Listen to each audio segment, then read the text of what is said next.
2011 Distinguished Alumnus IMC Award, Forbes ka Best Top Business Women Leader, Fortune India ka Best Swan over 7 years. She runs a foundation which into healthcare and agri micro, enabling the micro segment in that sphere. She's had 15 years of corporate experience, and at the dawn of a new century, she turned into an entrepreneur in the year 2000. She is now the chairperson of Portea, which is one of the leading healthcare companies in India, home healthcare companies in India. Apart from the fact that she is a partner at Growth Story, along with Mr. Krishnan here, and Ganesh here, and he himself, and they kind of are co-promoters of cult brands who have gone on to become large unicorns and leaders in their own respective domains, including a Big Basket, a Home Lane, and the like. So, in that context, Meena, please come on. So, lovely to hear from you on your own journey. Similar background, who've done phenomenally well, and here I am talking about my little story, but delighted to be here. So, as Pratap just mentioned, from the year 2000, I became an entrepreneur, but prior to that, for about 15 years, and so you can date me very, very well, so I'm really old. I was a corporate employee. I started my career with NIIT, then worked with Pricewaterhouse and Microsoft. But somewhere during that period, somehow my startup gene got activated right there. Because when I joined NIIT, and some of you may recall, some people who are from that generation, that NIIT was very much a startup in the year 1985 when I joined them. And it was a barsati for the Delhi guys. You know what a barsati is. So you walk up 2 stairs and there's a small room, and that's where the company started. And that's where I joined. And it created a different kind of thought process in me of constantly looking for opportunities to do something different. The companies were also open. I mean, Pricewaterhouse not like that, but interestingly, when I joined Pricewaterhouse, they were starting this new, and those days it was a big deal, business process re-engineering. It was the word, financial re-engineering, re-engineer the processes. And they were setting up that as a new practice, and I got the opportunity to be part of that. And then again with Microsoft, over the 5 years that I was there, we set up a lot of new businesses for Microsoft in India. So somewhere the whole startup gene, even in a corporate situation, I was lucky enough to imbibe that. So in 2000, I started being an entrepreneur with my first company called CustomerAsset.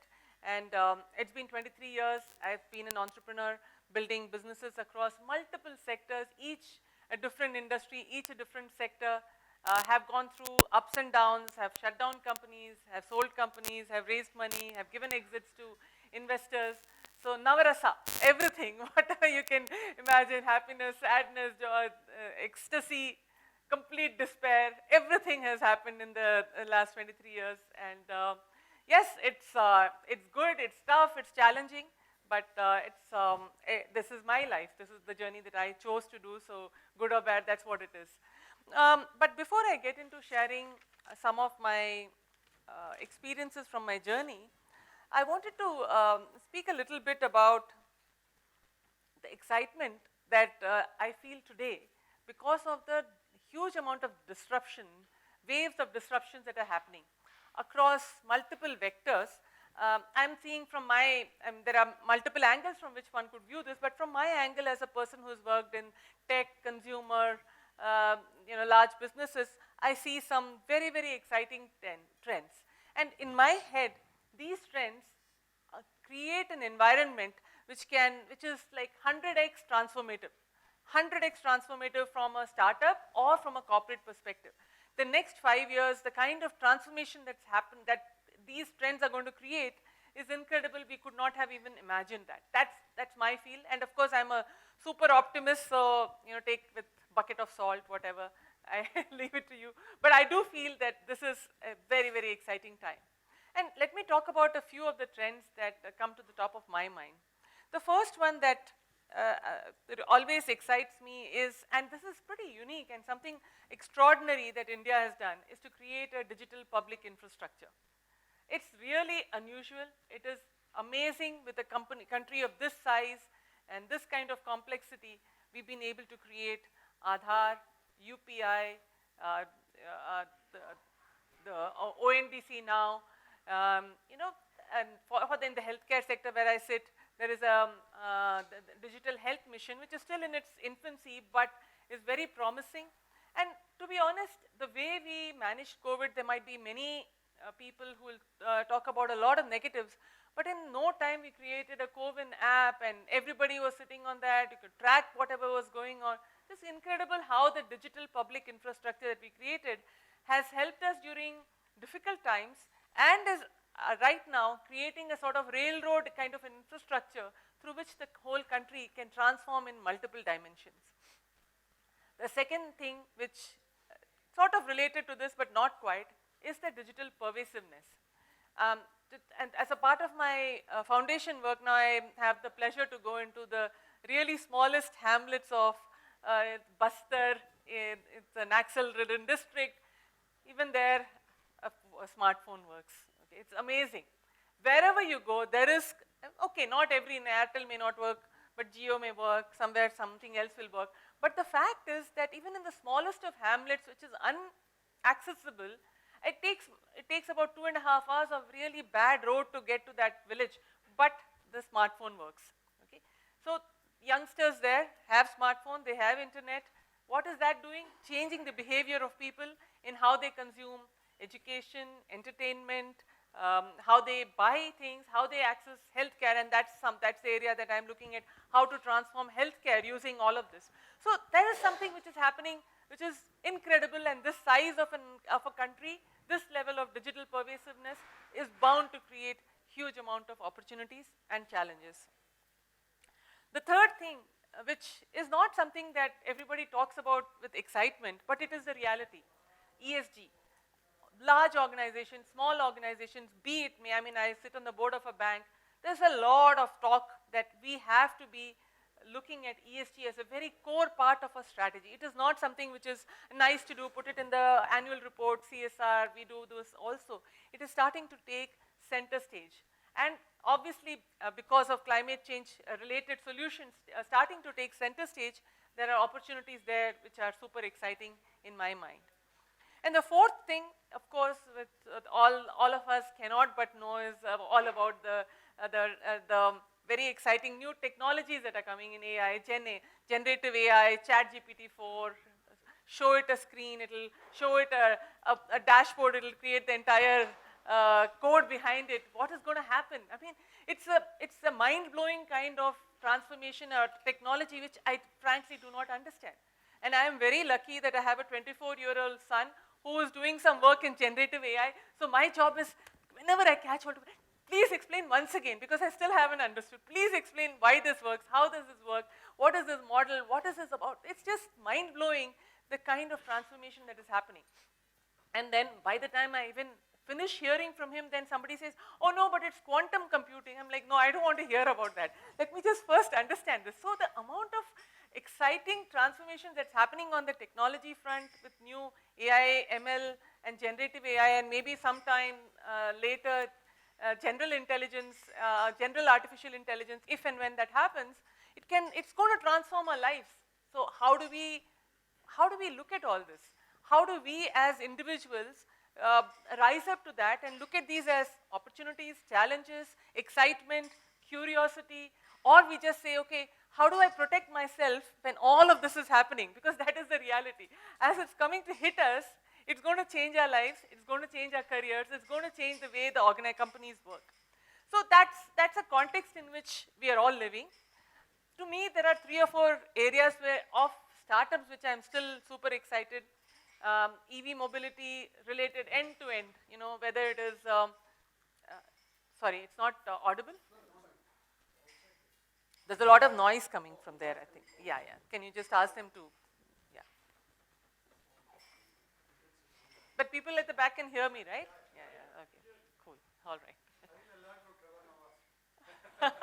Oh my God, please don't even remind me that. And the roasting that Bangalore got after that. That was very, very tragic. And I was one of those unfortunate people who went 2 hours to Trevor Noah, waited half an hour, came back again. So anyway, that's life.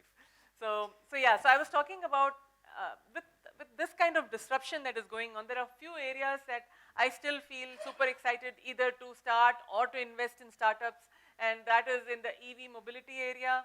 Again, end-to-end, it's not just about creating EVs, it's about the batteries, it's about battery technologies, battery swapping services, what have you. There's a whole new world that's getting created, charging points, whatever, anything and everything. The second area that's very exciting for me is, especially because of my background, is in health tech, especially devices that are looking at how to make people's lives better. It could be point of care devices that we wear, especially supported by AI and machine learning. And for diagnosis, so that one is at personal level, the other is at diagnostics. You can improve diagnostics drastically. In cancer diagnosis, breast cancer diagnosis with a completely no-touch device today is possible, access for everybody. And one of the programs that I'm working on is taking that into the absolute rural villages where there is no concept of screening for any cancer. Absolutely new devices, again driven by AI ML, make the device may be average, but the intelligence that it is carrying, for instance, a reasonably average kind of camera, but supported by a lot of technology, can really detect something which could not have been detected probably without the best expert coming and looking at that. And the third area, of course, is, you can't but look at how generative AI is going to transform businesses. One is, of course, creating those models, and that's one kind. But the other is, these models are going to transform anything ranging from customer service to cancer care. It's just transforming. So how is that going to happen? That's something which is of great excitement to me. Now, I'll just stop at this stage and then talk a little bit about some of my learnings that over the last 23 years that I take away. Again, there are very, very senior entrepreneurs here. I'm sure Ganesh sitting here right in the front row, Kudva, not Krishnan. He is one of the OG entrepreneurs. So there is lots that many of you can add to whatever few things that I have to share here. The first thing that I'd like to talk about is to find the right target market or audience or target space that we want to work on. And I'll give you some examples. And I'll talk about it's obvious, you have to find the right one. But what is it that I look for? One, is it big enough? Is it going to be valuable enough? Is it an area that I can make a difference with my skill sets and so on? For instance, when we started Tutor Vista in the year 2006-07, we said that in the global market, one-on-one tutoring is super expensive and most people cannot afford it. Right? They have the parent has to take the kid to a tutoring center. It's $150 per session.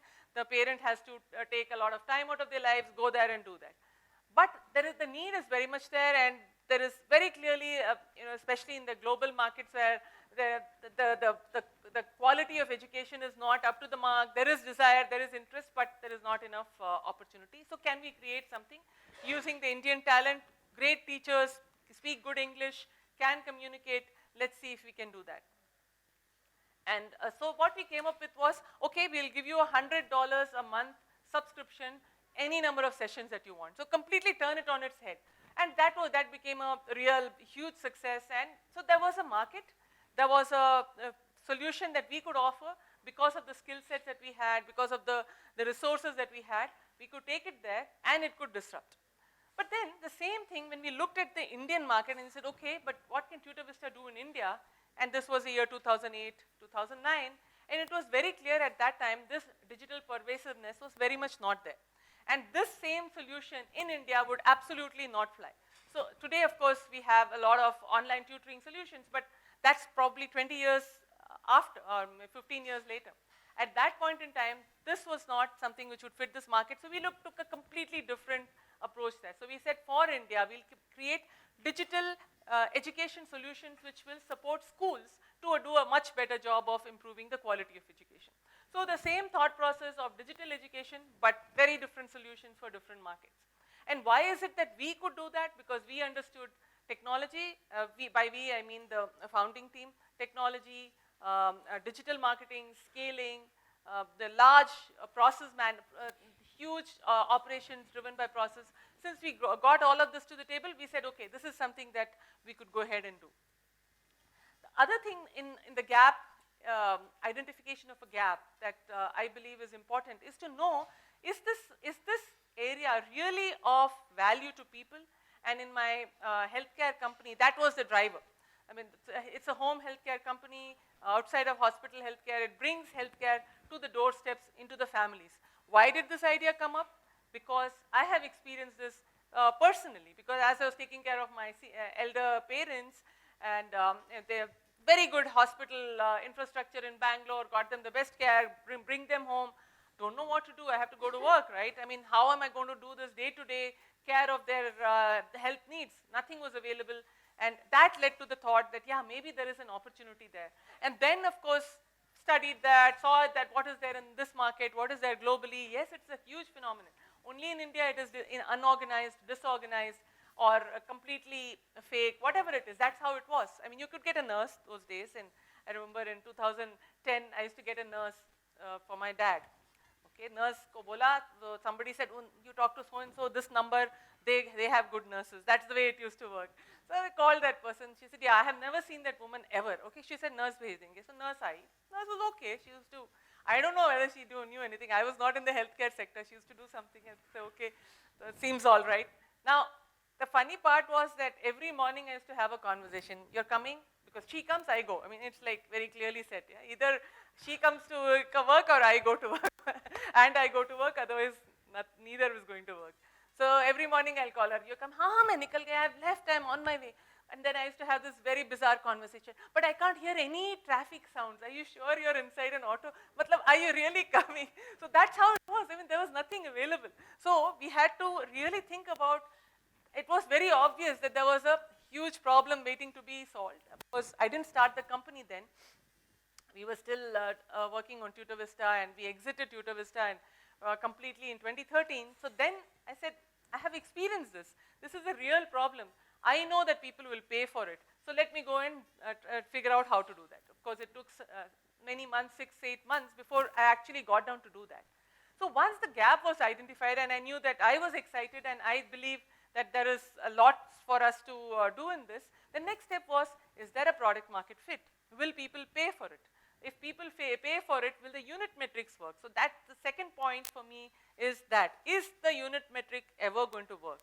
If the unit metrics doesn't work at small scale, it is not going to work at large scale. Don't fool yourself to say, when I get so many customers, everything will get sorted. No, no, no. First, 1 customer, 2 customers, 5 customers, it has to work. Then you conflate that and say, okay, when 5 becomes 500, will I still be able to acquire customers at the same cost? So it's the other way around. So don't assume that things are going to get better just because it's scale. At small scale, will it work? Is it going to get better when you scale, or going to get worse? You have to look at both of those. So that's the second point that's very important. Third point for me is that always be open to the fact that what you're trying to do may not work. Now, when we started CustomerAsset, which was my first startup, the whole idea was that there is a world of Web 1.0, that this was in the year 2000, which were waiting to get support for their customers. So we built a whole customer service engine. We are going to do email, chat support, blah, blah, blah. And then I'm sure all of you know, by May 2000, most of the Web 1.0, the pets.com, this.com, that.com went. So what happened? We raised money, we had a little team, we were doing something, but the business just evaporated. There was nothing left. So we had to go back and relook at that. Now, the 2 options there: give the money back to the investors and say, okay, let's go back to corporate. Or we said, okay, let's just completely change it and go down the call center BPO route, and that was the route that we took. So sometimes environment can change it. Sometimes customers can say, I don't like this anymore. They liked it earlier. Or it could be that you realize that the economics are no longer working and you have to pivot. The fourth thing is that this is a roller coaster ride. Please be prepared for the fact that things are going to be, you're going to need more resources, more effort, more energy than you had ever imagined.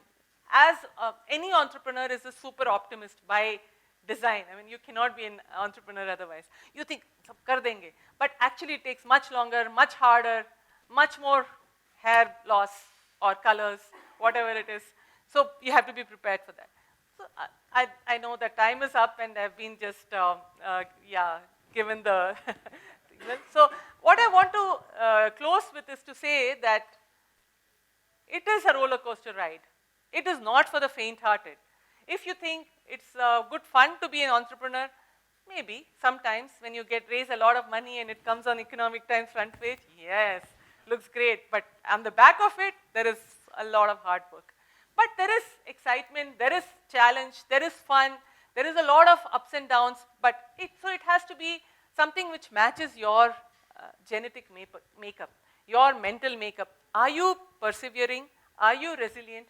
Do you have the humility to say that, yes, I failed, I'm going to start all over again? Do you have the humility to say that I went from a technology company to an education company, I'm going to do healthcare, I don't know a thing about it, I have to go sit outside the doctor's room and say, sir, can I come and meet you? After having made a huge exit in Pearson, sold that company, I'm feeling great. Then next when I start Portea, I go sit outside like this in front of various doctors to say, will you allow me to come and spend 5 minutes with you? I want to pick your brain. So that humility and the willingness to learn is something that this teaches you again and again and again. So more than anything, if you say, what is it that for me, the best thing is, I am a person who can do anything. मेरे को आज बोलो झाड़ू लगाओ मैं लगाऊंगी. मेरे को आज बोलो कि रॉकेट में चढ़ना है चढ़ूंगी. Anything anybody wants me to do, I can do.